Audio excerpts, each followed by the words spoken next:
This is the Monday Mansion program. I am joined by Theo Gremminger. He's back, baby. Theo is back. I'm excited.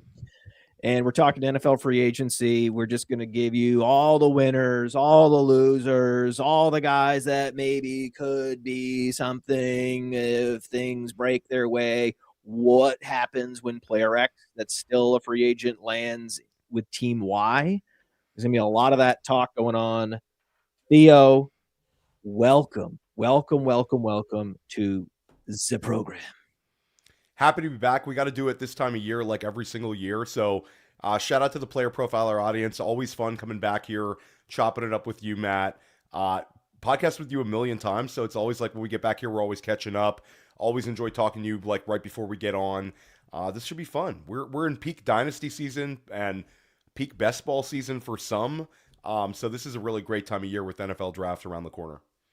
Jalen Waddle goes to Denver. This is very, very, very, very interesting for fantasy on a lot of levels.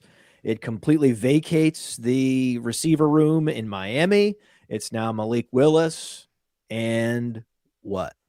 And an upgrade for Denver and Bo Nix, which they desperately needed. What's your take on Waddle to Denver? Yeah, it's funny. I thought there'd be a lot more excitement sort of in the community yesterday with a lot of the takes like with Jalen Waddle. Jalen Waddle's been a guy that you've been all over for years, Matt, and sort of you've had Jalen Waddle sort of elevated. I know when we were working together, we always had him pretty high up in the dynasty rankings, no matter how sort of the ebbs and flows of his season were going, because he's an elite talent. He's a player that was really, really good as a rookie, was drafted very, very highly, has had some weird circumstances, and now he gets a massive quarterback upgrade with Bo Nix. Offensive environment, it's like night and day for Waddle, because I like Malik Willis as a fantasy asset, but this was going to be a team that was towards the very bottom in pass attempts this year, and now it's looking like that's a really, really safe bet with the lack of pass-catching weapons that they have in Miami besides Etienne out of the backfield. So for me, Waddle gets a massive boost.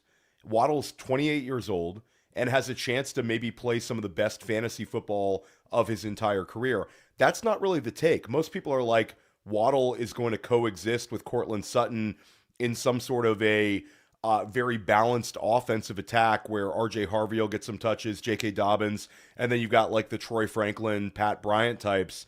For me, Waddle is going to be the alpha in this offense, and Denver is telling you he's going to be the alpha based on what they paid for him. This is a first round pick, and also in a range in the first round where there would be a bunch of wide receivers that they could have just drafted on a rookie contract. So you could have drafted an Omar Cooper, or been in the wheelhouse for a Denzel Boston. Casey Concepcion, a bunch of these guys are going to be there somewhere in that range where Denver could have moved up slightly. Instead, they give up a first round pick, a third, and a fourth. This is like AFC West arms race. This is them going for the Super Bowl, and I think Jalen Waddle is going to be a major, major part of their offense.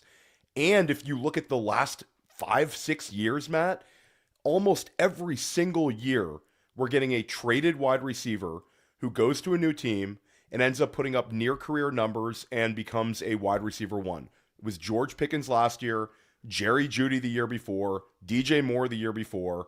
Then a whole line of those alphas that were moved, the AJ Browns, the Tyreek Hills, the Devontae Adams, go back to the Stephon Diggs, go back to DeAndre Hopkins. It happens every single year, and the ADP market doesn't catch up with it. So I've seen some people being like, oh, Jalen Waddle is wide receiver 25. Jalen Waddle, oh, I'm going to move him up. Now he's wide receiver 23.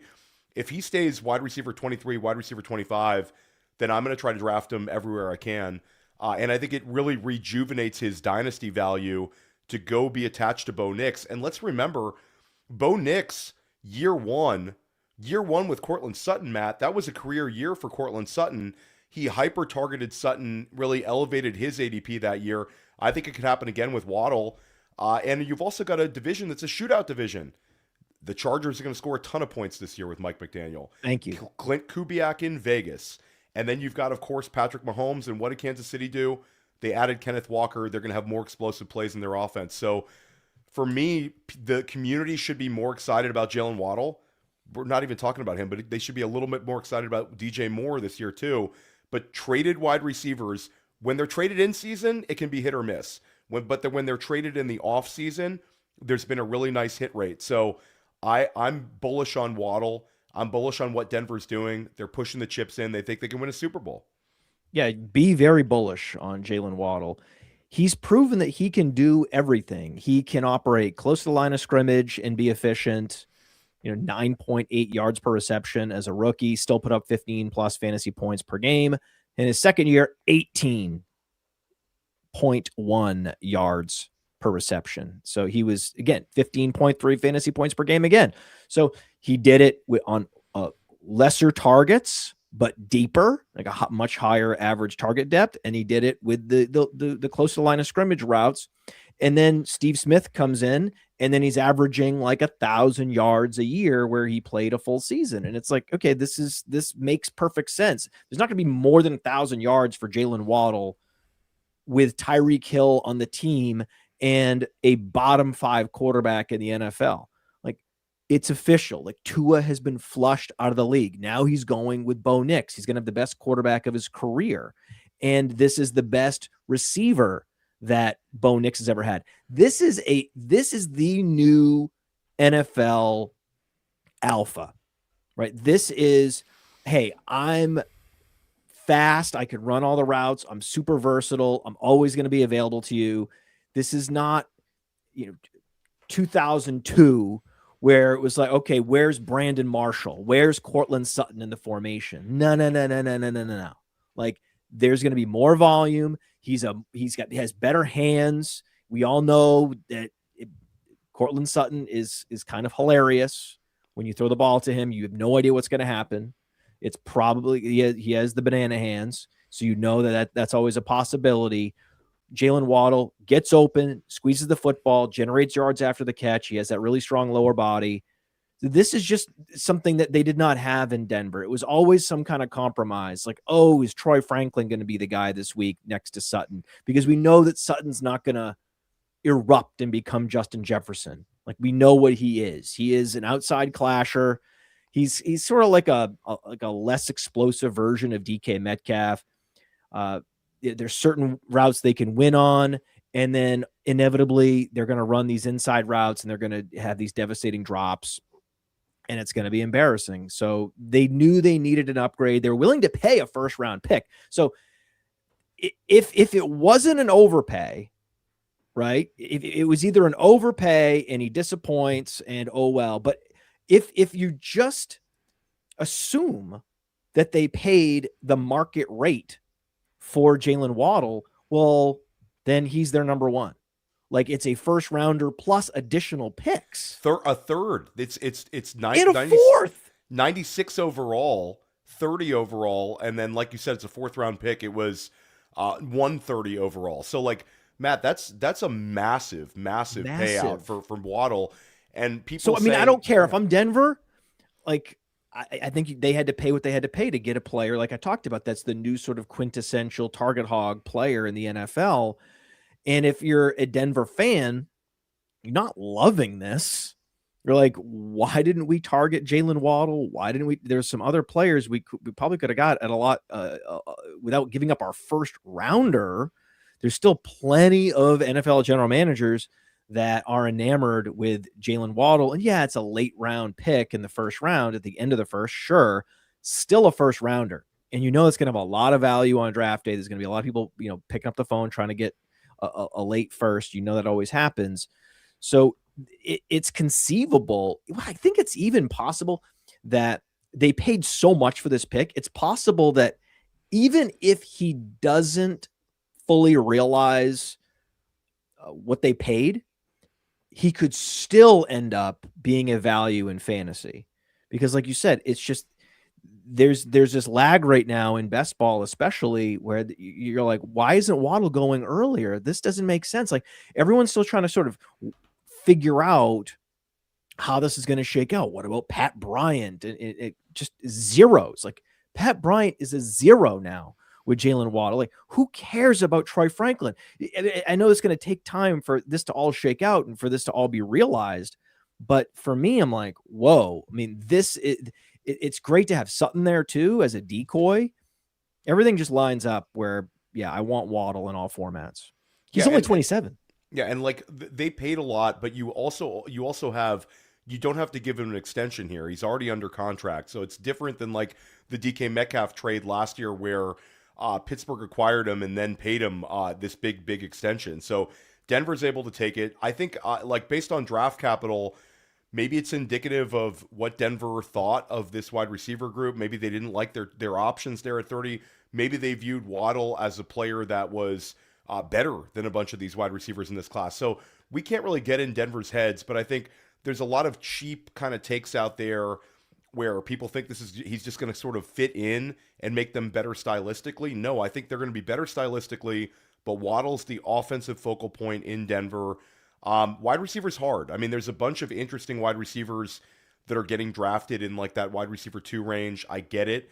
But Waddle, the optimistic boom case is he's a wide receiver 1 this year. He's a top 10 finisher. And Matt, you've talked about how he's been able to thrive in multiple ways where you can use him close to the line of scrimmage. He can be that sort of PPR cheat code guy. He can also make plays downfield. So I'm into this one in a major way. I think if you're a Dynasty listener, I think he's a good Dynasty trade target right now. Redraft, best ball. He's good everywhere. And I'm just bullish on Denver in general. I think this is a push the chips in one. This is a team you can believe in. We know that they've got a ton on defense, and I think that offense just got a lot better. So I'm with it. And the other take is, oh, but Sean Payton. Sean Payton, if we look at historically, like Sean Payton in New Orleans had a ton of wide receivers do it. You know, Marcus Colston, certainly Michael Thomas, and then you had a ton of like big time fantasy football elite producers. You had Mark Ingram, of course, and then you had Alvin Kamara, which was just through the roof. Not to mention Jimmy Graham. So we haven't really seen enough Denver. with the coach talk. Yeah. I know, but I know you don't like it. If we have to do coach talk, if we must do coach talk, think about what he got out of players like Lance Moore. There you go. If you want to do coach talk, then that's what you need to talk about. Michael Thomas, okay? Michael Thomas, you want to do coach talk? Michael Thomas, I don't know. He had a year with 186 targets. Not bad. Is that good? It's not bad. It's not bad. Is that good? And again, Michael Thomas was one of the originators of this, like, hey, I don't look the part of one of these outside alphas, right? I don't look like Calvin Johnson. I look like a possession receiver with juice, right? And that's what's dominating the NFL now, the Roddy White archetype more than the Julio Jones archetype. And that's why this team decided, hey, we're going to go out, we're going to overpay for Jalen Waddle, and I'm just going to take that signal and bye. There you go. Bye. Now, another interesting, there's so many, I can't even, there's so many guys to talk about, and we only have so many minutes. So I promise we will not, I swear, we will not go as deep and talk as long about other players that have landed. Otherwise, we'll talk about 3 players. But this is the most recent. This Waddle to Denver, very recent, and also underappreciated. So we have both recency and we have just a general malaise in the industry about this Waddle to Denver move that we just fundamentally disagree with, and it was worth digging into and going deep on. Kyler Murray, like, this is not as deep, right? To me, it's like a signal that JJ McCarthy is not going to be the starting quarterback or the franchise quarterback in Minnesota ever. What do you think? I agree with you. I think JJ McCarthy, if you have him on a dynasty roster, you're probably betting on a bounce back opportunity. Kyler Murray is not the kind of guy you bring in, even though they paid a very cheap amount for him. It doesn't seem like the kind of guy you bring in for like a real competition. They want to win there. They won 2 seasons ago, made the playoffs 2 seasons ago. This year it didn't work out. I think that they're going to push Kyler Murray in there and see what they can do with this sort of offense. And Kyler Murray, it's a great lifeline. There's been a really big success rate of multiple quarterbacks thriving in this system. I think he could absolutely do it if he's healthy. We saw Josh Dobbs for a short period of time have some fantasy success there. Obviously, we saw Kirk Cousins. There's been multiple guys there. So for me, I think JJ McCarthy, yeah, things are not great if you're a McCarthy believer right now. He's the only quarterback who couldn't get anything out of Justin Jefferson. to keep it pretty simplistic, if you can't have Justin Jefferson scoring fantasy points, then I don't really want you in the lineup. I'd much rather take my chances with Kyler Murray and see what we can get. Yeah, I think that it's very possible that JJ McCarthy has an NFL career and he's a starter somewhere at some point down the road. Very much similar to Baker Mayfield, very much similar to Sam Darnold, Geno Smith. There's just been a lot of these guys. I think his next destination is going to be very interesting because he will have learned a lot of lessons. He came out way too early, should have stayed in school. Had he stayed in school, he would have ended up on a team that maybe believed in him even more. He would have been competing with Cam Ward for the number 1 overall pick. He would have avoided the year 1 injury. He bet on himself, and sometimes you bet too much on yourself, and that's exactly what happened. And by the way, I just want to we've already talked with the coach talk. 2 things drive me nuts: the coach talking about the coach and all this coach analysis, and giving credit to the coach when it really should go to the player. But then also this open question about, can player X stay healthy? Right? Can player X stay healthy? So this is not about JJ McCarthy's ability to stay healthy. And also there's a question earlier about Jalen Waddle's ability to stay healthy. What are you even talking about? He's played 14 games every year, right? There was a freak injury that happened to JJ McCarthy. That's not, this is the NFL. What are we talking about? No, there's not a big injury concern with Waddle. There's no injury concern with JJ McCarthy. The concern is that Minnesota got a really good look at JJ McCarthy and decided to bring in Kyler Murray. That fact is just, oof. Yeah. They got a long look at JJ, and they also had Daniel Jones and Sam Darnold in the building at the same time with JJ. Had the opportunity to bring back Darnold. It didn't work out. So this is sort of a do-over here. And Kyler Murray is very interesting. Because I think the community was ready to sort of give up on him. But in any full season that he's played, he's never finished lower than quarterback 18 in points per game. So the chances of him beating quarterback 18 in points per game, I think, is pretty good, considering the fact that you have all these weapons on Minnesota. You have quality on the offensive line. There's a lot to like about a Murray sort of bounce back season. I'm not saying to base your single QB strategy on Kyler Murray, but if you're a super flex manager, I think you do have a real lifeline with him. So I'm sort of there. Yeah. How many withering stares do you think that he's going to get from Justin Jefferson? I think Justin Jefferson wants the ball. And I think Justin Jefferson, after last year, it's going to be a lack of patience. And I think it'll be a nice turnaround season for him. Can he get back to wide receiver 1 overall numbers with Kyler Murray? I don't think so. But I think that he's going to be a player that helps you win fantasy games. And also, Matt, if he stays in sort of the second round range, then the upside argument for what he needs to get to be a justifiable pick there is not wide receiver 1 overall. So I think Justin Jefferson's still Justin Jefferson. Certainly the production has not been quite as good, and the spike weeks have not been quite as good since he got that big contract extension.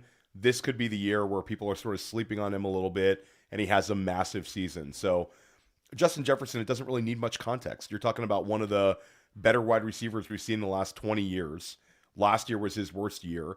I would bet on his production being more like every other season of his career than last year. Last year was just awful.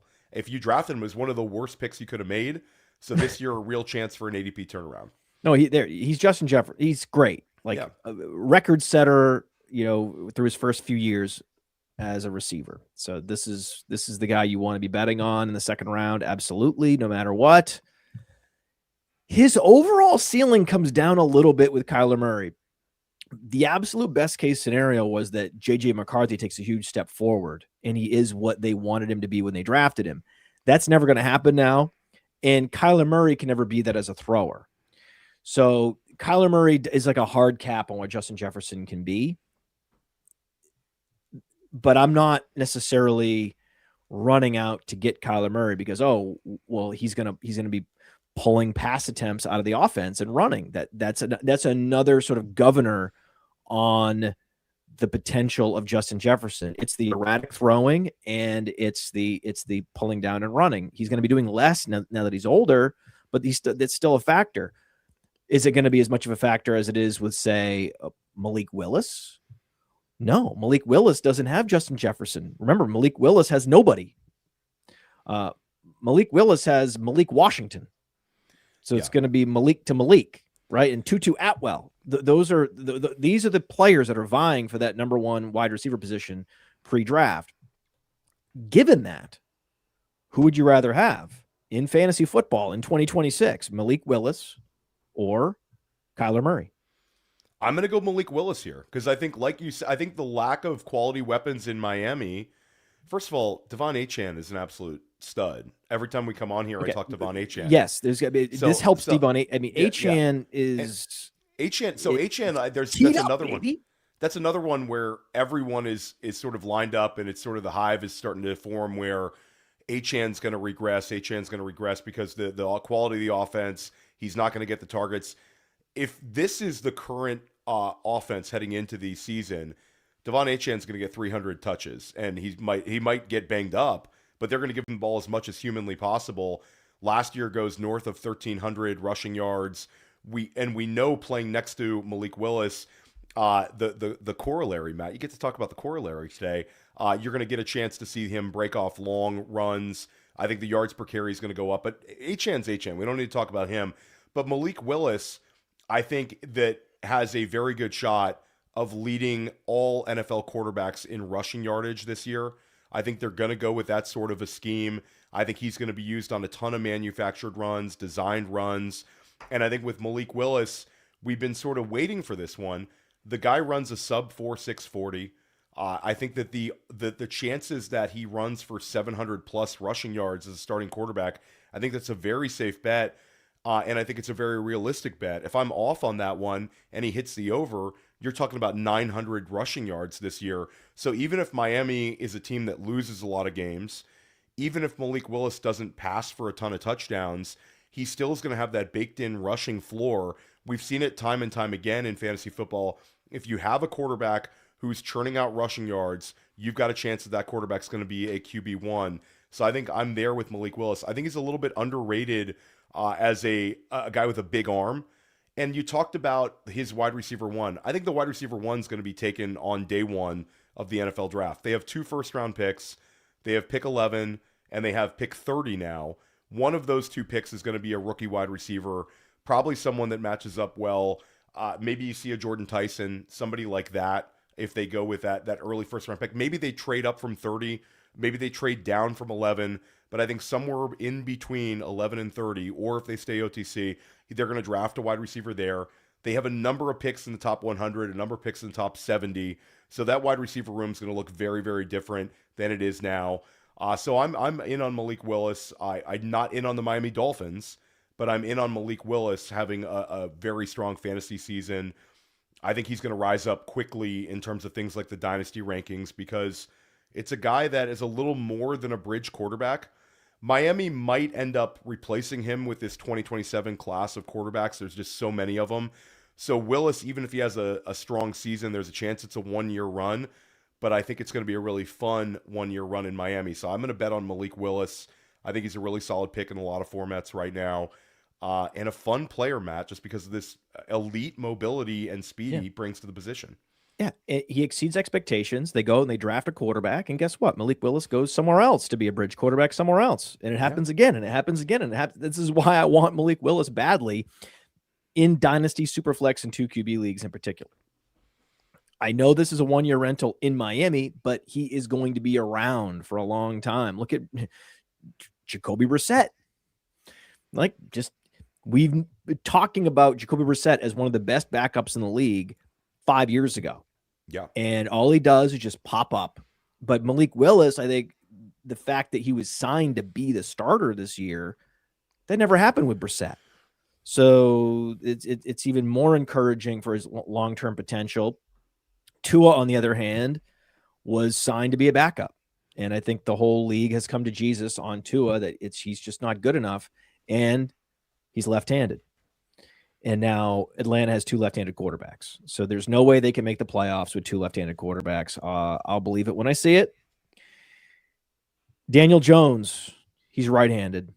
And the Colts committed to him with, not long-term, but with short-term money, significant commitment. He becomes a stabilizing force. The fact that Daniel Jones is a stabilizing force in the NFL, I think is just funny. And if you think about what his skill set is and what his tendencies have been, I'm also surprised that there's not more enthusiasm around Josh Downs right now. Well, so I'm interested because Matt, you're taking the Josh Downs argument where I think a lot of people had that one. I think I'm on when Michael Pittman was traded to Pittsburgh. I'm on the flip side. I think that the Alec Pierce, the amount of money they gave Alec Pierce, and the ability that Alec Pierce has shown, and how we've seen sort of this development from Alec Pierce over a several year period, 10 points per game 2 seasons ago, 12 points per game last year. There's beat reporters out there insinuating that the team is saying they think he can be an 8 target a game guy. He was able to give you 12 points a game on like 6 targets or fewer and being this big downfield threat. I think his game's going to be a little more nuanced this year, and there's a chance he's just like a late developing player. Alec Pierce is sort of why a player profiler exists. He's this athletic freak, and if you look at his, player page on Player Profiler, you're like, holy cow, Alec Pierce is just ridiculous. Through the roof athleticism, was a standout on the Cincinnati team with Desmond Ridder that made the college football playoff that year. Or excuse me, I guess it wasn't called that back then. It was only 4 teams, but you know what I mean. They played against I believe that was Alabama. And Alec Pierce was a 2nd-round pick. It was slow developing out the gate, but the last 2 seasons have been extremely promising to the point that they move off of Michael Pittman and they're going with Pierce as this wide receiver 1. So I understand Josh Downs. It's a player that I liked as well, but I don't think the Colts value Josh Downs nearly as much as the player they just paid $120 million to and are basically talking about him as their new wide receiver 1, and Daniel Jones talking him up immensely. These 2 players are sort of tethered together, where Alec Pierce didn't want to come back to Indy without Daniel Jones, and Daniel Jones certainly seems to really like Alec Pierce. So this offense is easy. It's going to be very consolidated. You've got Jonathan Taylor is Jonathan Taylor. Until Jonathan Taylor gets injured, he's going to remain Jonathan Taylor. A very safe bet to be, Matt, top 3 in running back touches this year. I think it's a really safe bet, if not number 1. And then you've got Tyler Warren, who's going to maintain this 110-plus target range at the tight end position. He's in a really, really good spot. And then you got Alec Pierce as the guy who I think is going to elevate his game. And you put Alec Pierce in that 125 target range now that Pittman's gone. I think there's a scenario where Downs could still be a helpful pick to you, but the guy with the big ceiling to me is Alec Pierce. I think there's a chance he could be a 15-point per game guy this year.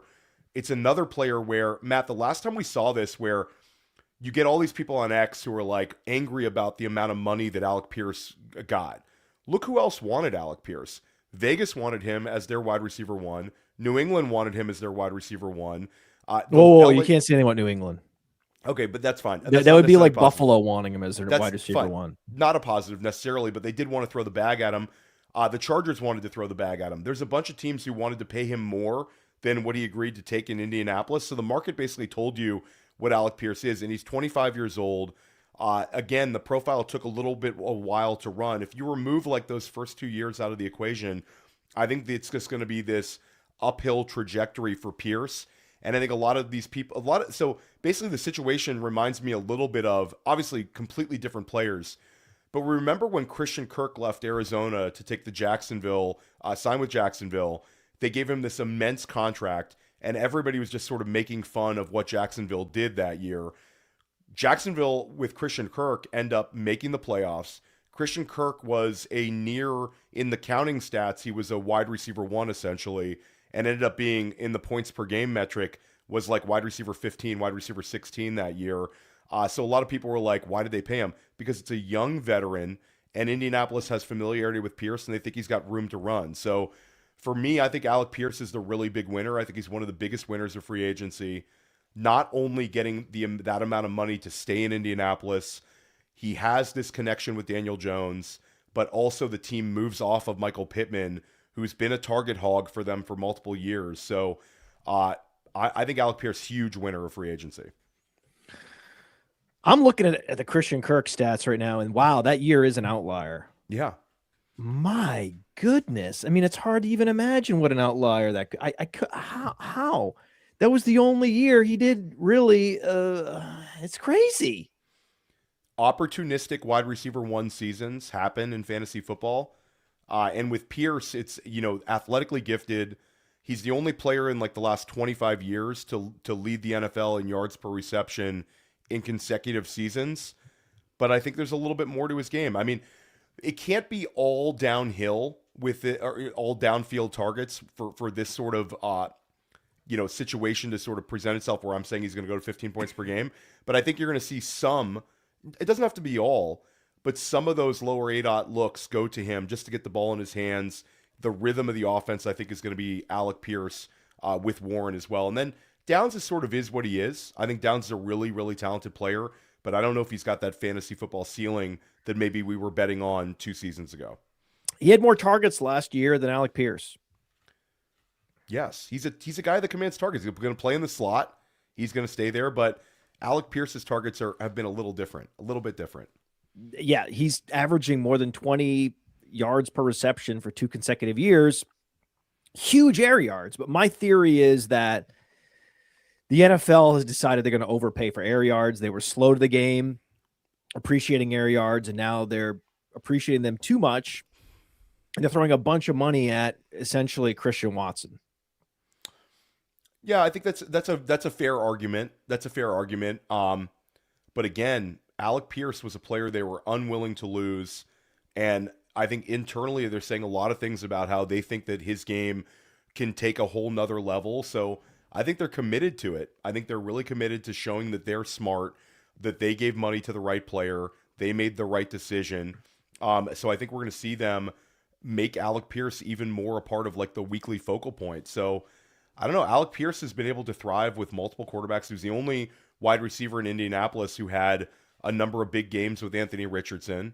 And then last year it sort of continued and actually got better with Daniel Jones. So Alec Pierce, I think we've seen guys who have their best seasons in year 5.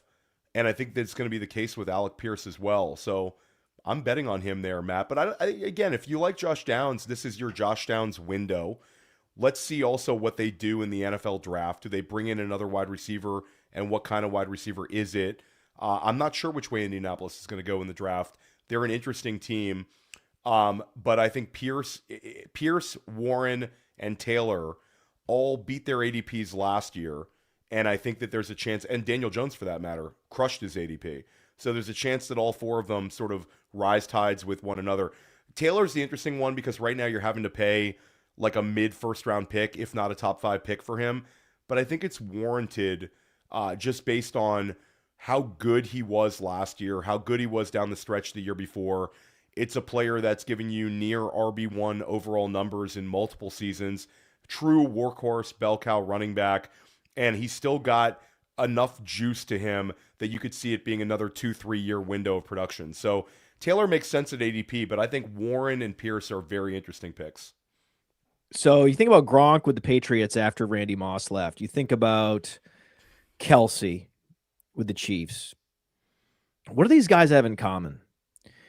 They did not have an alpha receiver, right? This is really the problem with TJ Hawkinson is he went to a team with Justin Jefferson. Yeah. Fundamentally, that's the biggest problem with TJ Hawkinson. What do we love? A tight end who does not have a true alpha receiver. We're talking about Josh Downs and Alec Pierce.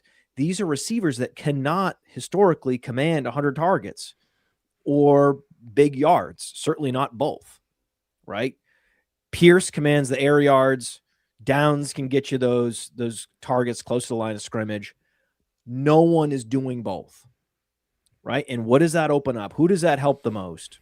I think that we can spin our wheels with Downs, and I certainly prefer Downs. I think he's a great value in best ball this year. A lot of people are like bullish on Pierce, like you are. I think it's just Tyler Warren. I think that the argument now is that Tyler Warren is the target, the tight end to target in all of fantasy, in all formats. Yeah, I mean, he's right there, and I think that the Harold Fannin scheme has put them kind of neck and neck, and it's also where I think it's also just fundamentally, it's usually we're sort of avoiding like the tight end 3 through 6 kind of range, but they're all really fun bets because, Matt, it's very simple. If you want to find elite tight end production in fantasy football, you brought up guys who are number one targets. A tight end has to be a number one or number two target on their team to be very fantasy relevant. And all of these guys, it really makes sense. But when you talk about Warren, we already saw it last year where he started really, really, really red hot out the gate. And they used him in a really prominent role immediately. They drafted him 14 overall, and he has 112 targets, 76 receptions, over 800 receiving yards. And you've also got the Taysom Hill corollary where they didn't show it a lot, but we saw it at Penn State. We saw it a little bit last year. Is that a wrinkle that we could see from Indianapolis? Are we going to see just a few more Tyler Warren rushing touchdown opportunities? If Tyler Warren can give you 3 or 4 rushing touchdowns on top of 120 targets, then he's a foregone conclusion. He's going to be a top 3 or 4 tight end scorer. And I think he's going to have an outside chance of, I mean, I wouldn't bet on it. I think Bowers and McBride are such good bets this year, but there's a chance that Tyler Warren could give you like a 15 plus point per game year as well. So yeah, I mean, you make a great Well, those argument guys are for really one. expensive. Very expensive. You get you get a massive delta between, you actually are getting a big delta right now between Loveland and Warren because the Loveland steam has pushed him up to tight end 3. And I think that's warranted. Loveland could be the next Gronkowski, but Warren is going to be a target monster. So you're getting a real good value. And we bet, and Fannin and Warren going side by side. With Fannin, you have to take a optimistic bet on the Cleveland Browns offense a little bit. So Fannin is going to be a target monster. I think that's the guy's on a great track to be the number one target again in Cleveland this year. But with Warren, you get the benefit that Indianapolis could be a team that is a really good top 8, top 10 scoring offense, and he's going to have opportunities in the red zone that maybe Fannin doesn't have. So it's a good year for tight end. It's a really changing environment at tight end where all of the tight ends that are really good are young. Kittle's now banged up. Kelsey's on sort of his last leg, and we're seeing this new class of tight ends. Tucker Kraft will be interesting. Can he be as good as he was last year coming off of an injury? He was headed towards a really, really strong season. But it's a fun year for tight end, and feels like a year where you can find a real edge against your league mates at the tight end position. With Tyler Warren. Kenneth Walker goes to the Chiefs. It feels like forever ago this happened, but I just want to mention it. You know that Kenneth Walker's on the Chiefs now. Yeah, I heard. Yeah. It's people like talking about this one. Yeah. Kenneth Walker, obviously it's a great landing spot for him. Gets away from Zach Charbonnet, which was sort of a thorn in his side. More of an opportunity for like bell cow usage. I think Chiefs are chasing big play opportunities from their running backs. It's something they've been lacking, and I think it's something that Kenneth Walker is going to provide immediately. And he could be an opportunistic pass catcher. It's just the lack of competition around him, and a player that we know can take his game to another level when he gets the volume. Seattle loved Zach Charbonnet, and I think they still do love Zach Charbonnet, and that was really to the detriment of Walker. But Walker, it's like a perfect storm for dynasty managers for Ken Walker, because you had him win the Super Bowl, be the MVP, has this awesome run throughout the playoffs with big-time fantasy production.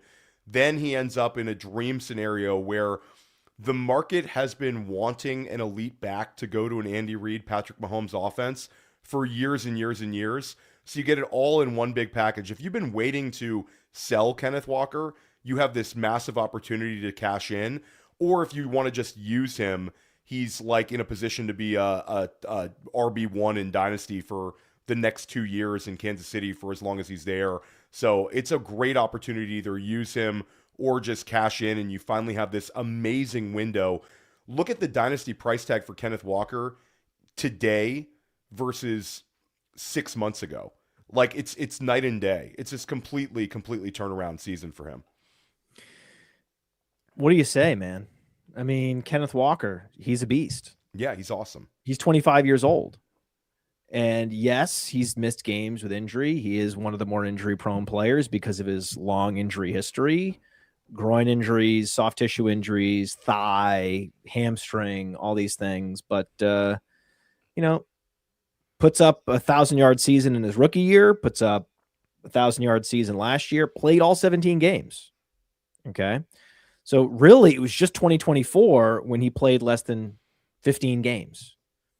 And the beauty is he's had 25 or more receptions in all those seasons. And last year, actually, was his career low in fantasy points per game. The problem is because he was an early pick, a mega producer in college, you look at his, explosive rating. Like, this is the thing. Like, this is what the Chiefs are looking at the right details. The 11.3 fantasy points per game, no one cares. You go to Player Profiler, Kenneth Walker, explosive plays, 122.1 EPX, explosive play rating on Player Profiler. It was number 2, right, in rushing EPX last year. He is the man. So I'm very excited to see him with Patrick Mahomes. I don't know what this Chiefs offensive line is going to look like.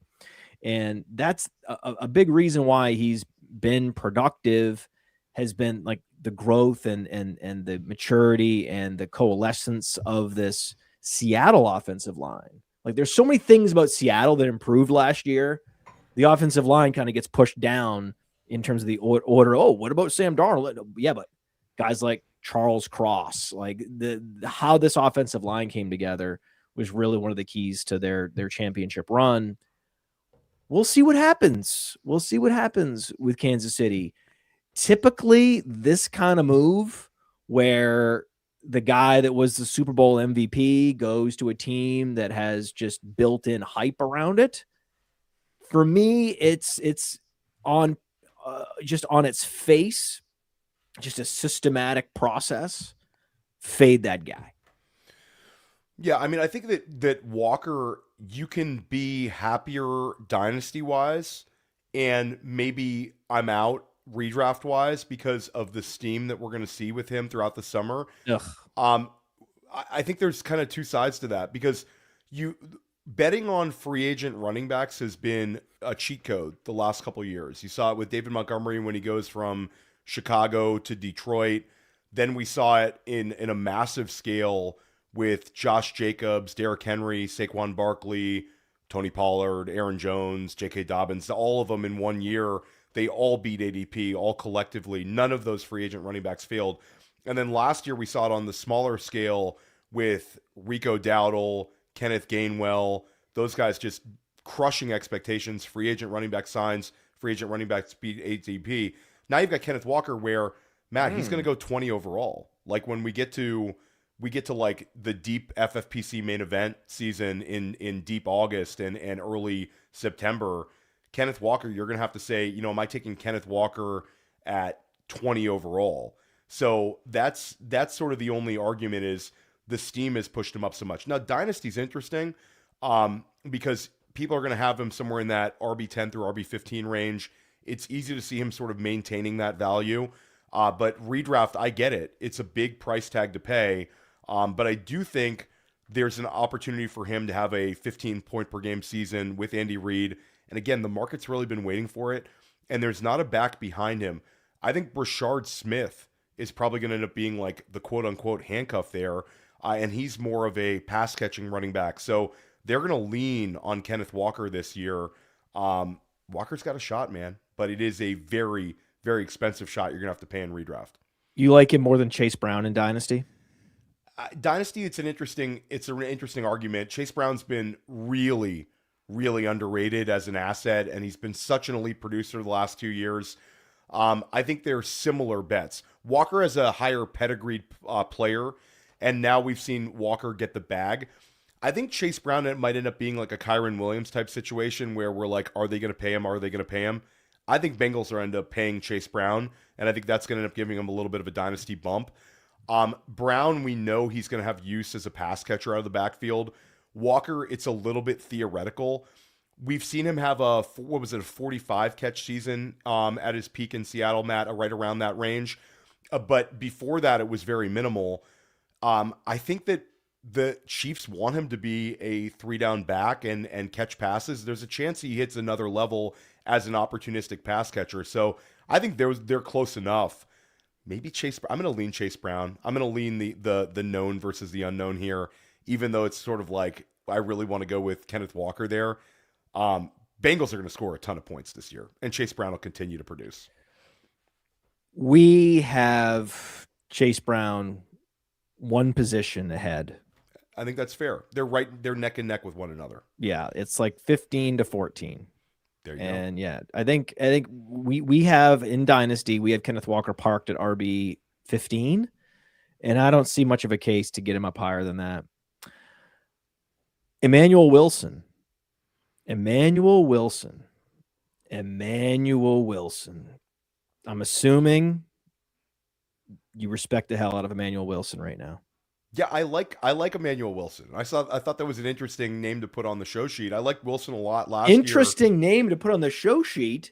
Are we talking about the day one starter for the Seattle Seahawks, the NFL's champion? I think that the day one starter for the Seattle Seahawks is going to end up being a rookie out of this draft. I think Seattle is going to draft a rookie. I think everybody hates this running back class, and by the time we get to draft day, we'll be streaming it live on Fantasy Points. Matt Kelly will be streaming it live on Player Profiler. There's going to be a lot of adjusting out there because I think Seattle is going to take a back, and I think they're going to take a back on day 2. I think they're going to trade out a pick 32 and take somebody early in the second round, or I think they'll just take somebody somewhere in round 2 or round 3. And I think you've seen them do this, Matt. You saw them do this with Kenneth Walker in round 2, and you're going to say, "Oh, that was an elite prospect." That's fine. But they scout pretty well in Seattle, and they have their own board. See, Kenneth Walker goes in the round 2, and then I was with you in Michigan that year. Was that Michigan that year or Kansas City that year? We were together at the draft, and Zach Charbonnet gets drafted by Seattle that following year. So they go second rounder. Now there's been a gap. Well, that would have been Kansas City, because in Michigan, that's when that was Vidal Sassoon. That was the Vidal Sassoon. Okay, year. so yes. So that was Kansas City year, but we were there for Player Profiler, and I think you're going to see it again. And there's been a number of tuned in industry people projecting one running back associated with Seattle. There's been a lot of hope for Mike Washington to land there, because I, like many people, are enamored with Mike Washington's athletic traits. He's stole my take. Yeah, and that's a great take. And I think that could happen. That could be in the wheelhouse. But I think ultimately it's going to end up being Jadarian Price. He's going to be a Seattle Seahawk. I don't think they'll take him at 32, but I think they're going to trade to get into that 40 overall range. People were disappointed by Jadarian Price's combine. The guy ran a 4.49 and he was 203 pounds. The theory that I think some people like Brett Whitefield at Fantasy Points, and I think Cody Carpentier might share this one, is he lost too much weight to try to be too fast, and maybe he's a little more comfortable as like a 209, 210. It didn't work out, so the speed score goes sub 100. People are freaking out. We're overthinking this one. I think Jadarian Price, the draft capital is going to be there. He compares to a Kenneth Walker in his playing style. He's got that home run hitting ability. He also offers you long-term. He's got that special teams, immense skills as a return man. So eventually, if it's Rashid Shaheed, they don't use him in that position. They could eventually use Jadarian Price. So he's got a lot of outs. That's just my prediction. But it could be Mike Washington. It could be another back. But I think ultimately there's going to be a running back propped up by a landing spot in the NFL draft, and it's going to be who Seattle takes. They're not going to go into the year with Emmanuel Wilson and George Halani as the top two backs. It's not going to happen. I think both those guys are capable of providing utility in some sort of a committee, but I do think it's going to end up being a rookie leading them, and that's a player that by the time we get to rookie draft season, the 106 in Superflex might be Seattle running back. Our rookie guide is live. It just went live, and this year in partnership with Campus to Canton, we put together this rookie guide, the format of which was designed by one Theo Gremminger. Yes. And so we're very proud of this. I mean, we're talking about Jadarian Price, talking about all these rookies, Mike Washington, broken down here, draft strategy, player strategy, just $25 on Player Profiler. Also, if you subscribe to the Dynasty Deluxe, you get the rookie guide included. The cover looks just like the cover when I was the director of the rookie guide. And yeah, it's always great. You guys always put out a great rookie guide, Matt. Yeah, man. So it's a lot of work, but this is work we love doing. We love breaking these rookies down. It's just it's super fun. I could talk about Mike Washington and Jordan Tyson and Mekhi Lemon. It's just right now we have free agency. It's basically wrapping up now, even though it's not wrapped up for Deebo Samuel or Juwan Jennings, unless there was news in the last hour I missed. No, nothing for those two guys today. I can't believe Juwan Jennings is still on the market. I can't believe he's still on the market with Romeo Doubs getting a 4-year deal at the beginning of free agency from New England. There was all this demand around Romeo Doubs and Alec Pierce. And I'm like, what world are we living in right now? So Doubs to New England. How are you reading this? I mean, I'm reading it as a win for Romeo Doubs, who's going to be attached to Drake May. I think that Doubs getting into that Stephon Diggs level of total targets is in the wheelhouse. I'm not a huge Romeo Doubs guy either, Matt, but he's been 10 points per game for back-to-back years. Like back-to-back seasons. Exactly. He's the quintessential mediocre receiver that could get propped up by playing with an elite quarterback in an aggressive offense with better pass volume. And I don't know. I think that the NFL teams time and time again are going to overvalue this age range of player.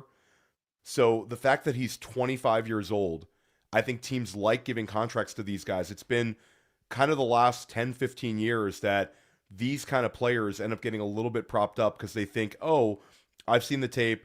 I know what he can do well, and I'm comfortable going with him. So when they lose Alec Pierce, they immediately pivot over to Romeo Doubs.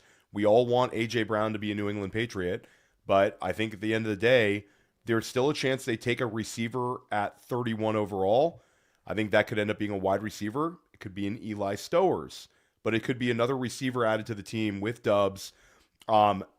It's a player that we're not that excited about, but the opportunity is there for him, and I think the team kind of likes him. So Stephon Diggs was 30-plus last year, and he still gave us some fantasy football utility. Maybe Doubs could do that.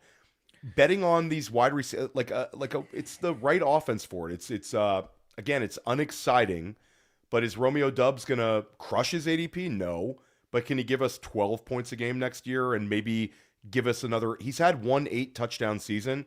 Could we get another 8 touchdown catches, 12 points per game? I think that could happen. I think it's realistic. Is he going to push you over the top redraft-wise? No. But he's a guy that maybe you're going to be able to flex at times next year or maybe play some weeks as a wide receiver 3. Probably.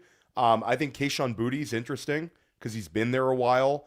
I think maybe he's going to see an increased amount of targets this year, but he's sort of a cap target ceiling guy. It's just a weird offense besides the running backs and Drake May. Drake May. I think that you were misguided because there's just such a huge difference, just a great disparity in skill set, role, everything, where they're going to play in the formation between Christian Kirk and Alec Pierce. I don't think that comp holds any water. No. It's the way the community was treating it, Matt. We're getting punished because of the contract. No. I know. What I'm saying is, if you want to align everything, if you want to align where this guy's going to play, how he plays, what his long run skill set can potentially deliver in the NFL, but then also talk about what he will do this year in the wake of getting a big overpay and a team wanting to sort of realize the potential or force the potential that they see, then it's Doubs and Kirk, right? And because of that, I mean, it really is. I mean, the reaction to Kirk going to Jacksonville was identical to the reaction to Doubs going to New England. Everyone just threw their hands up in the air, and everyone agrees, almost everyone, anyone that has any knowledge of advanced stats and metrics agrees that was an overpay. I mean, Christian Kirk had not exceeded 1,000 yards receiving before commanding a contract, which was just ludicrous. It was based, like you said, based solely on age. Yeah. Right. It was almost based solely on age. And this is what's happening with Doubs here. And so is it possible in this particular situation, right? I think Trevor Lawrence was a very similar age to Drake May when Christian Kirk arrived in Jacksonville. I mean, that is the exact parallel that you've been looking for. If you want to compare anyone to Christian Kirk, it is Romeo Doubs. And that was 1,100 yards and 8 touchdowns. I can't, as much as I hate it, you have to agree that in fantasy football, just because a guy's average doesn't mean he can't be thrust into a situation where he puts up above average fantasy production. I think you nailed it. And it's opportunistic wide receiver one seasons. Opportunistic wide receiver ones never win leagues, but again, we're searching for a little bit of utility here. I have, with some dynasty rosters, I've kicked the tires on, hey, I'll send you a third for Romeo Doubs. People are turning that one down. I'd be very cautious about what you try to trade for him. But if you're in a deeper format, I think it makes sense just to see if you can get him for cheap. I believe it was like Adam Harstead. One of these guys wrote this article about like the wide receiver ones. And again, I could be misquoting this, Matt, because this is an old article, but it sort of resonates with me when we're having this conversation. Wide receiver ones, quote unquote, on bad offenses sometimes hit, and wide receiver ones that are just underrated by the ADP market. We've seen some ADP wins over the last couple of years by those guys. So it's gross to have the conversation. We wish we were talking about a more exciting wide receiver with Drake May, but right now, Romeo Doubs is the clear wide receiver one on this New England offense, and Hunter Henry is an aging tight end that doesn't have the same ceiling of any of these younger fun guys. So where are we at? I think if he can avoid a fun wide receiver at the end of round one and can avoid another, like a shock trade to New England from somebody, like we didn't necessarily anticipate the Jalen Waddle trade coming, and maybe that puts a little pressure on the AFC teams to be a little more aggressive as we head into the NFL draft. Maybe there'll be a couple more surprise trades. Then Doubs is going to be in a really, really good spot this year, and the ADP market's never going to embrace him, Matt. So you're always going to get sort of a cheap opportunity at him.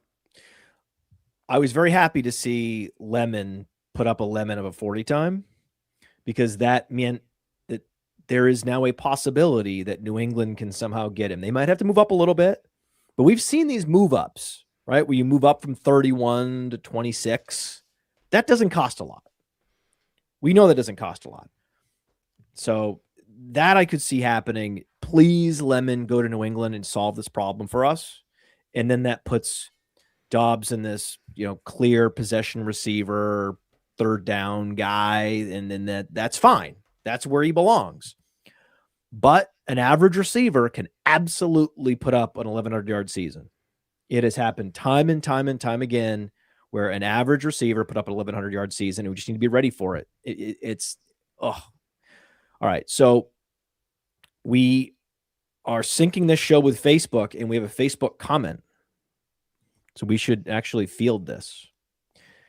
Ashton Jeanty, or the 104, 107, and 110, and we're going to assume this is a super flex league. I mean, I think it's you're going to hate this answer because it's going to be team context. If I'm a contender and I'm really going for it this year, then I'm going to take Ashton Jeanty. And if I'm a team somewhere in the middle and I'm somewhere towards the bottom, then I'm going to roll the dice on the package, even though Ashton Jeanty is more of an elite prospect. But I think it's, for most people watching this, it's probably Ashton Jeanty. 104, we have a little bit of lack of clarity. Matt, you just brought up Makai Lemon. Makai Lemon might be the 104. Jordan Tyson might be the 104. I think Tate is going to go ahead of those guys. He's going to end up being there. And then Mendoza is going to end up going top 3 in most leagues because he's a number 1 overall quarterback, and there's enough to his profile in a Clint Kubiak, another coaching reference, but in a Clint Kubiak scheme, Mendoza is going to be fine. So, yeah, 3 first for running back. Usually you're taking the package, but Jeanty's going to be pretty good. Jeanty's going to be pretty good, Matt. We're not doing this deal. Can I just say one thing?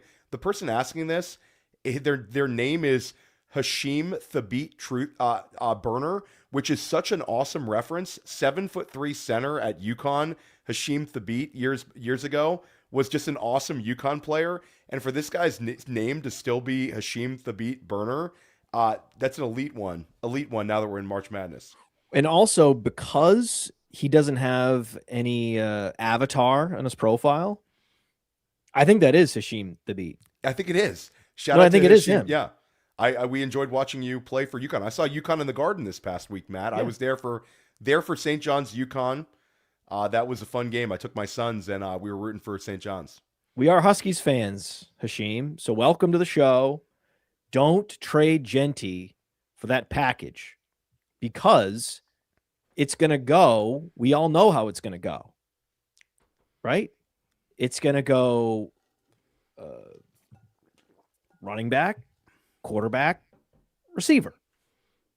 Am I wrong? And it's going to be the 3 players that you would want.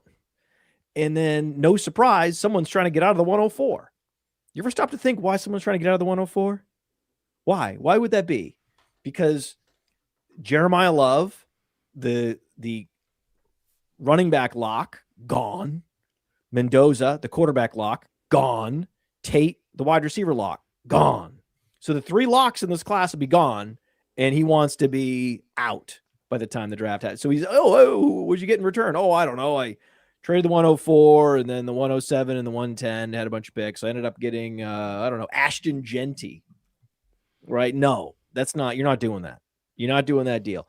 Maybe if it was the 102, the 103, we could talk. I think the 102 is a smash because then you get Mendoza. 103 is a conversation because then we're talking about Carnell Tate. 104, get out of here. Like, what are you going to do? You're going to take 3 running backs and hope one of them's Jeanty? What are you doing? Yeah, it's not last year. Last year, this would have been an absolute haul.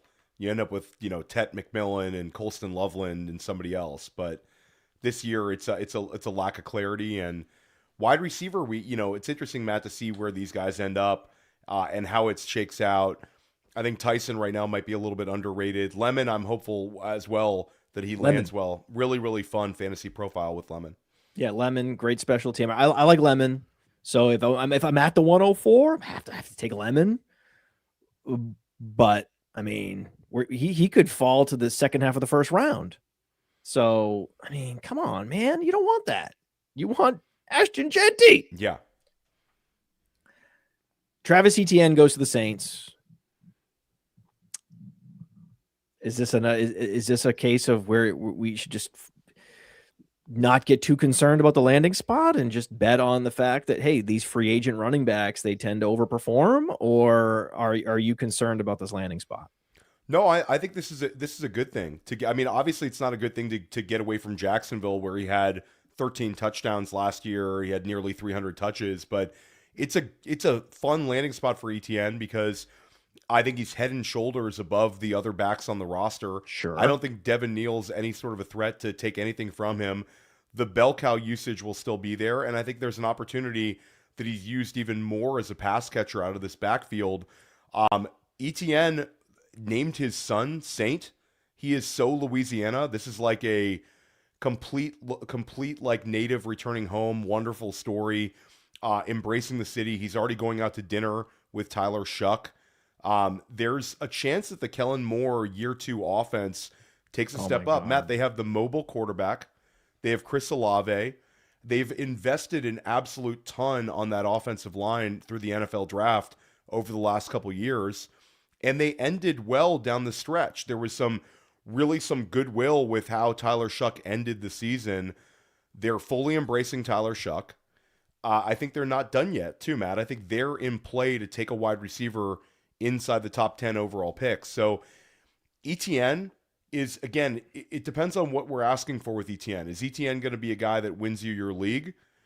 No, but I think Etienne is going to be a high-end producer as an RB2. He's not a back that I would worry about taking in the quote-unquote old dead zone. I think they're going to highly utilize him, and I think he's got a potentially a nice 2-year run here in New Orleans. And again, the free agent running backs have been hitting at a really, really high level. That's it. And Etienne's going to go lower than he would if he would have stayed in Jacksonville. God. I'm furious with myself.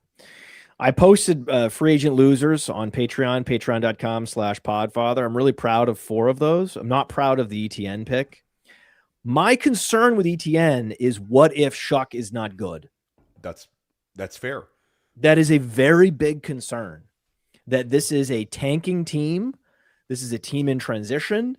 And there's this huge assumption that second round pick that was an old prospect that had an up and down season is the answer at quarterback. It just seems like a pretty big logical leap to make. And if Shuck stinks, then this could be one of those purgatory landing spots where you're like, oh man, poor guy. He was on Jacksonville. They were headed in the right direction. He ends up on New Orleans, and he's just toiling away with low touchdown equity.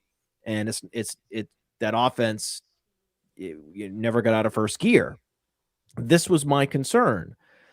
The more I think about it, though, because they invested in him, they're not going to bring in more competition for touches. He really is going to be the main guy in a way that he hasn't been except for like 1 year. And in that 1 year, he was epic. Like, he was really good. We're not talking about last year, right? We're talking about like 3 years ago. The guy was awesome. So that's probably more of what we're looking at this year. Yeah, I mean, I think and it's not like Trevor Lawrence was amazing. Etienne has three out of the last 4 years. He's had been over 1,000 rushing yards. And I think we've seen, like you talk about 2023, the thing that went well for him in 2023 was he had 58 receptions. Yeah. 12 touchdowns, 50 receptions. Can he go 50 plus receptions in this offense? I think he does. So I think, running back 15-ish for him in redraft, I think he'll end up going somewhere in that running back 15 through 18 range. I think he's fine. I think he's a structural pick more so than like a league winner, but I think he's fine if you're trying to play catch up and you're trying to build out your RB2. I think Etienne will be fine.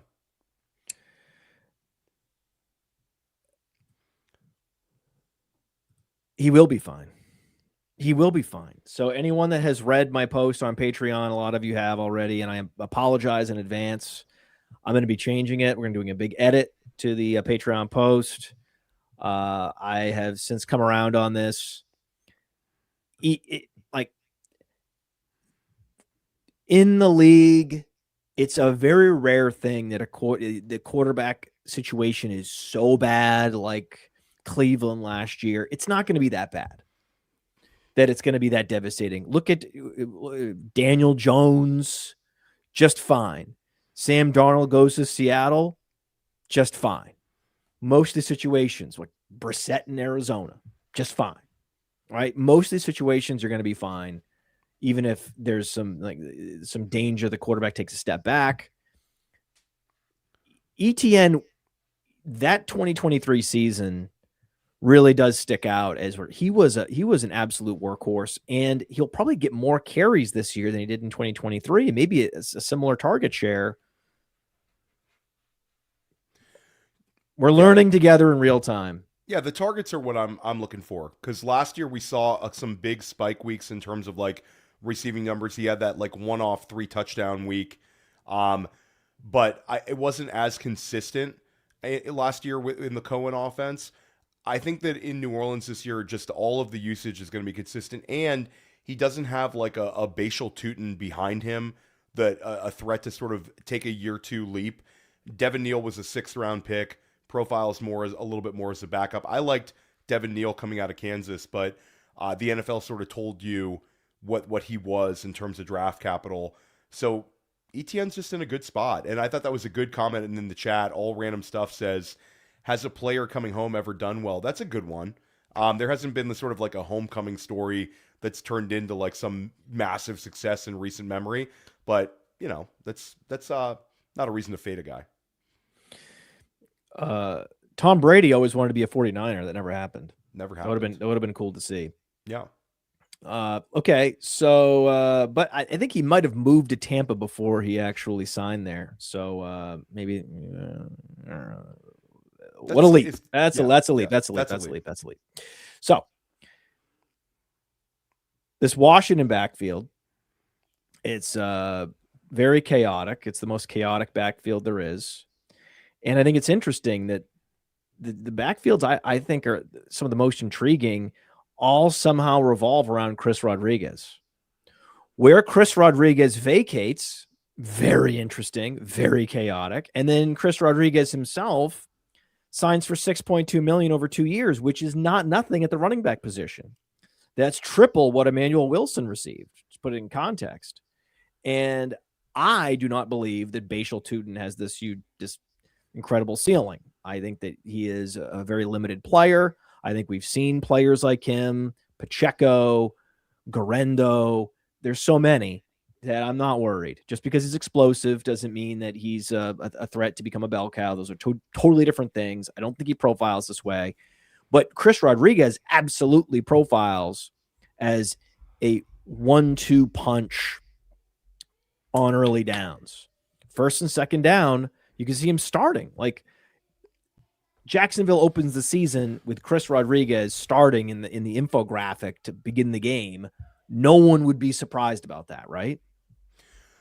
It's a really interesting conversation with Rodriguez, and I think there's a lot of like strong stances on either side here. James Gladstone calls Chris Rodriguez a superhero and says he has superhero traits. It was like the weirdest, biggest hype man quotes from like a GM talking about the running back he just signed. People were a little surprised about the money Chris Rodriguez got. And then you obviously have the connection that this guy did well with Liam Cohen at Kentucky. So I get it. I still think this is an organization that likes Bashal Tutin. And Bashal Tutin, I still think, is the back you'd want to bet on. The problem is, Matt, we just talked about Travis Etienne for a long time. The presence of Rodriguez sort of caps a little bit of the ceiling outcome for Tutin.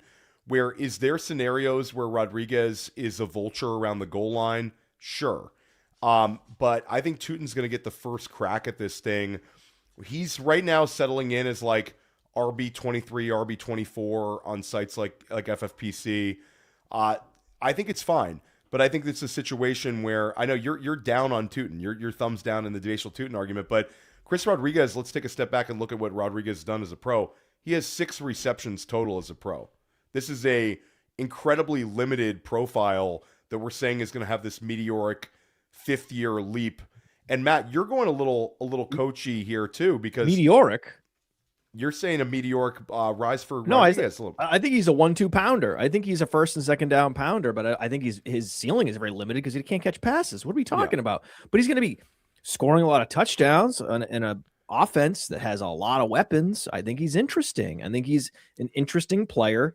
More about why you shouldn't overpay for Tutin than it is about why you need to go out and get Rodriguez. The Tutin one is interesting, though, where we've seen over the last 2 years Liam Cohen on 2 separate teams. They've been one of the NFL leaders on design targets for running backs. So you saw it with Irving and with Rachaad White in Tampa. You saw it this past year with whoever was at running back for Jacksonville. They're getting these like design screen looks. Like Cohen's good at doing that, and he's doing it over and over again. If that turns out being Bashal Tutin as the screen man, then he's exciting, Matt, because of the explosiveness to his profile. So I think Tutin's sort of an all over the place type player right now. It's a team that we think is going to score a lot of points. You should pick one horse in this fight.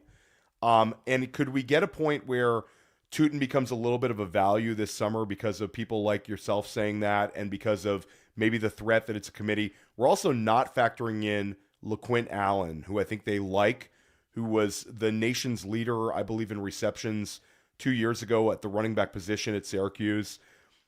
He's another player that sort of could be a headache for Tootin that could take away targets. So it's a backfield that we kind of need to sift through.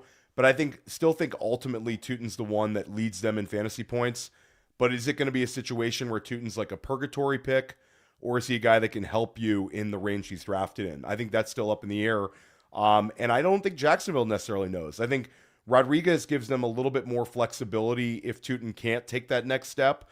And I think they're just going to throw bodies at the situation, and they're basically moneyballing the running back position. All these guys are day 3 picks. All of them are cheap, and Rodriguez is sort of a 1-year bet.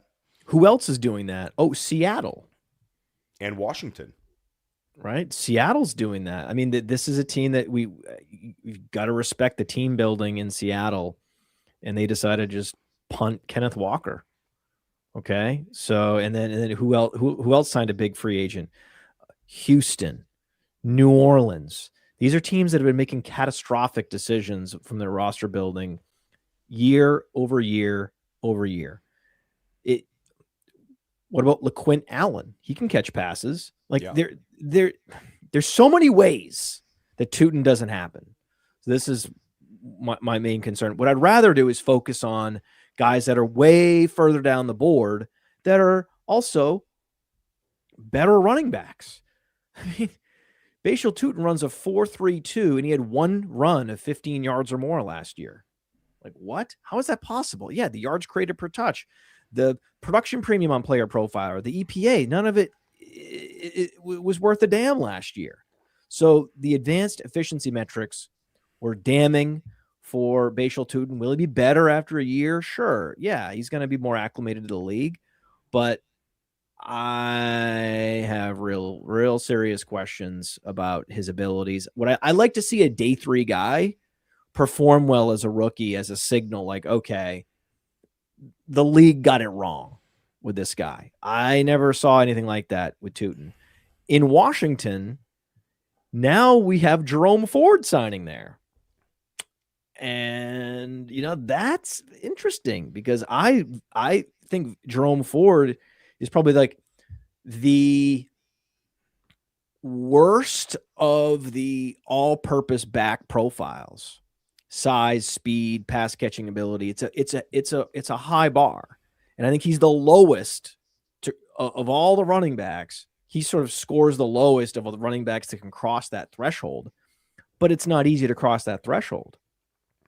Right? Like, he has better between the tackles abilities than Rachaad White. Rachaad White is not an all-purpose back. That was revealed. Every time Jerome Ford's been given an opportunity, he has delivered on a bad team the bare minimum. And so that by itself, it sounds boring, but it's interesting. Rachaad White and his pass catching ability is interesting. Ja'Cory Krosky-Merritt being anointed so early last year as a late round pick, rookie, is interesting. So what are you doing with this Washington backfield? I think in a vacuum, give me Rachaad White. Jerome Ford feels like a player that can sort of right now back up Ja'Cory Krosky-Merritt and also back up a Rachaad White if it's going to be some sort of a committee. But Matt, I think that Rachaad White's the one you want to bet on. Rachaad White has a chance to be sort of this year's Kenneth Gainwell, where it's a situation where he lands on a team that's going to use him as a pass catcher. Rachaad White has 3 seasons in the last 4 with 50-plus receptions. He has 25 touchdowns as a pro. He's had an RB1 season. He gets the locker room corollary where you've got the narrative going. This is Jaden Daniels and Rachaad White have been linked to one another for over a year since he was leading up to free agency because they played together at Arizona State. There's some connection there. Rachaad White needs to avoid Jeremiah Love. If he avoids Jeremiah Love and Jeremiah Love doesn't fall to pick 7, and most of the Commanders beat reporters say he's going to be gone by 7. If he's there at 7, Washington's taking him. All of these guys are on 1 year or tiny, cheap contracts. Jeremiah Love would be a Commander, but if he's not a Commander, then Rachaad White's the one you want to draft. He's the most well-rounded. Coaches have always sort of gravitated towards him. I know Todd Bowles was a big Rachaad White fan. It took a lot for Bucky Irving, who I think is a really good back, to sort of get that foot in the door to take Rachaad White's job. So Rachaad White gets a chance for a bounce back season. Dare I use the word compiler with Rachaad White, but I think he could be a compiler in Washington. Corey Kresge-Merritt's fine, but I don't think he's going to get that opportunity as a pass catcher to take like a year two leap, especially with the presence of Rachaad White. So Rachaad White's the bet, Matt. He's got enough to him. He's young enough that he could end up having another season that's effective for fantasy. Now, is that like RB15? No. But I think Rachaad White could give you a running back 20, running back 22, and you're going to be able to get him as like a RB3 even when the dust settles and he looks like the lead back in Washington. It's going to be one of those weird committee backfields that the market doesn't really embrace somebody and somebody separates from the pack. Last year, Kenneth Gainwell in Pittsburgh. This year, Rachaad White in Washington. We got to get Theo out of here. Let's have a couple more questions for him. But he's been super generous with his time. We love Theo Gremminger here. Everybody in the chat loves him. Kirk and Evans go to the 49ers. How does that change your opinion of Ricky Pearsall?